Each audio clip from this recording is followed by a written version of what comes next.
Hello student, स्वागत है आप सभी का एक बार फिर से आपके अपने YouTube channel mister cool Ash the teacher में। तो दोस्तों, छत्तीसगढ़ को उनके नए मुख्यमंत्री मिल चुके हैं। जी हां, ये रहे हमारे छत्तीसगढ़ के नए मुख्यमंत्री श्री विष्णु देव साय जी। और आज की ये जो वीडियो है ये पूरी तरीके से उन सारे क्वेश्चंस को कवर करेगी जो इनसे जुड़े हुए क्वेश्चंस बन सकते हैं आने वाले विभिन्न एग्जाम में, चाहे आप सीजीपीएससी या सीजी व्यापम किसी भी एग्जाम की बात करें। तो चलिए बिना समय गवाए वीडियो में गोते खाते हैं। तो देखिए, सबसे पहले ये रहा वो दृश्य जब सारे वरिष्ठ नेता भाजपा के बधाई दे रहे हैं हमारे छत्तीसगढ़ के नए मुख्यमंत्री विष्णुदेव साय को।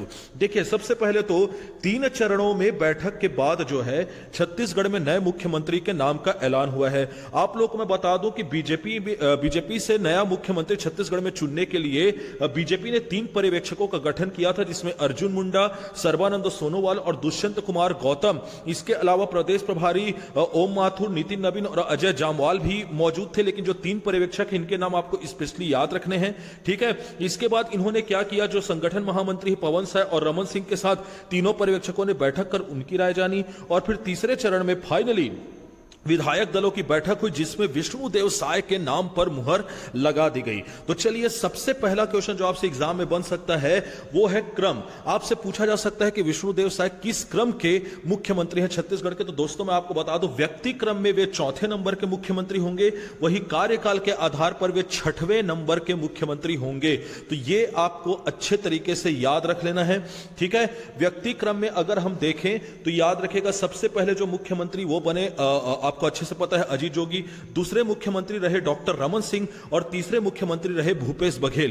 तो याद रखिएगा, व्यक्ति क्रम में अगर हम देखें तो 4th नंबर, वही कार्यकाल के आधार पर चूंकि 6वीं विधानसभा के ये मुख्यमंत्री बन रहे, इसलिए 6th मुख्यमंत्री छत्तीसगढ़ को कार्यकाल के आधार पर मिल चुका है।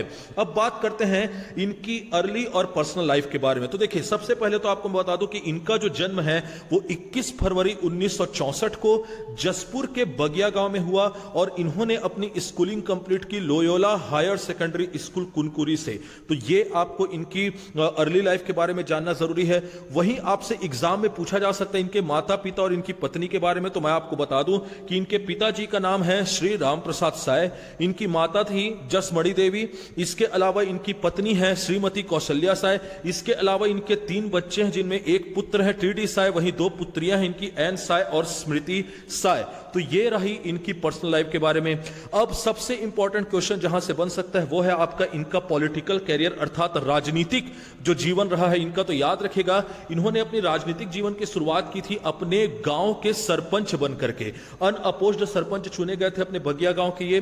इसके पश्चात ये विधायक की दौड़ में शामिल हुए। याद रखिएगा, 1990 से लेकर के 98 तक मध्य प्रदेश लेजिस्लेटिव असेंबली में, अर्थात मध्य प्रदेश की विधानसभा में ये 2 बार के लिए विधायक रहे। और इसके बाद सीधा ये विधायक बने हैं 2023 से लेकर के 2028 तक कुनकुरी विधानसभा क्षेत्र के। तो याद रखिएगा कि मध्य प्रदेश शासनकाल में 2 बार और आपका अभी छत्तीसगढ़ बनने के बाद ये पहली बार कुनकुरी से चुने गए हैं विधायक। तो ये आपको बहुत अच्छे तरीके से याद रखना है।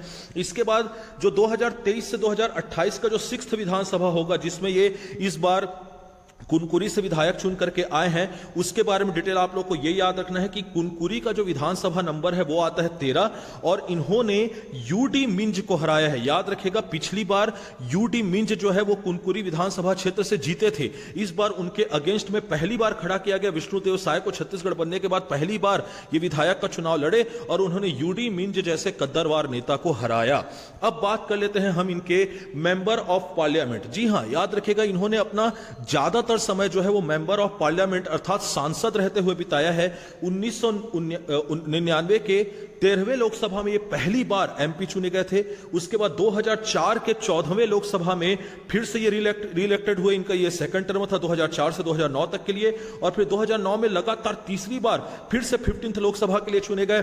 और फिर 2014 में लगातार चौथी बार इन्होंने फिर से लोकसभा में अपनी एंट्री ली थी।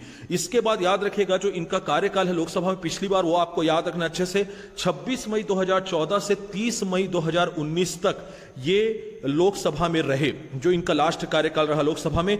इसके अलावा 9 नवंबर 2014 को इनको यूनियन मिनिस्टर भी बनाया गया था, union minister of state mines और स्टील के लिए। वही 5 जुलाई 2016 को इनको union minister of state and ministry भी पद दिया गया था। ये बात भी आपको याद रखनी है। और हर बार लगातार 4 बार ये जो सांसद बने हैं, ये केवल और केवल एक ही लोकसभा क्षेत्र से बने हैं, और वो है आपका रायगढ़।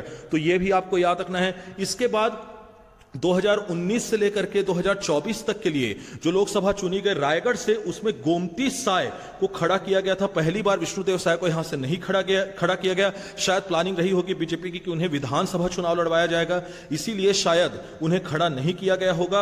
और रायगढ़ से गोमती साय 2019 से 2024 तक के लिए लोकसभा की सांसद बन करके गई थी, जो इस बार भी विधायक बनी। अब आप मुझे कमेंट सेक्शन में बताइए कि गोमती साय कहां से विधायक चुनी गई है।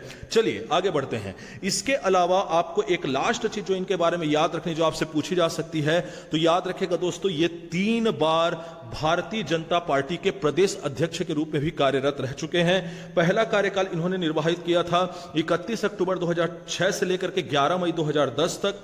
दूसरा कार्यकाल इन्होंने निर्वाहित किया था 21 जनवरी 2014 से लेकर के 16 अगस्त 2014 तक। और तीसरा कार्यकाल इन्होंने निर्वहन किया था 2 जून 2020 से लेकर के 9 अगस्त 2022 तक के। तो ये रहा विष्णुदेव साय के बारे में वो सारी चीजें जो आपको जाननी बेहद आवश्यक थी। और अगर आप लोगों को यहां तक की वीडियो आपने देखी, तो आप लोगों को इसका अगर पीडीएफ भी चाहिए, तो आपको कुछ नहीं करना, बस डिस्क्रिप्शन बॉक्स में जा करके मेरे टेलीग्राम चैनल की जो लिंक है उसे आपको क्लिक करके मेरे टेलीग्राम चैनल को ज्वाइन कर लेना है। इसके अलावा आपको एग्जाम रिलेटेड कोई भी अगर क्वेरी है, कोई भी अगर प्रश्न है किसी भी एग्जाम से रिलेटेड, तो आप मुझे मेरे इंस्टाग्राम में जाकर के फॉलो कर सकते हैं। याद रखिएगा, फॉलो करेंगे तभी आपका मैसेज रिक्वेस्ट मुझ तक के पहुंचेगा, तो फॉलो करना अति आवश्यक है। अगर आपने यहां तक की वीडियो देखा तो वीडियो आपको जरूर पसंद आई होगी। So thank you for watching. Video को ज्यादा से ज्यादा लाइक करें, वीडियो को ज्यादा से ज्यादा दबा के शेयर करें, चैनल को सब्सक्राइब करना ना भूले, और बेल आइकन दबाना तो बिल्कुल भी ना भूले।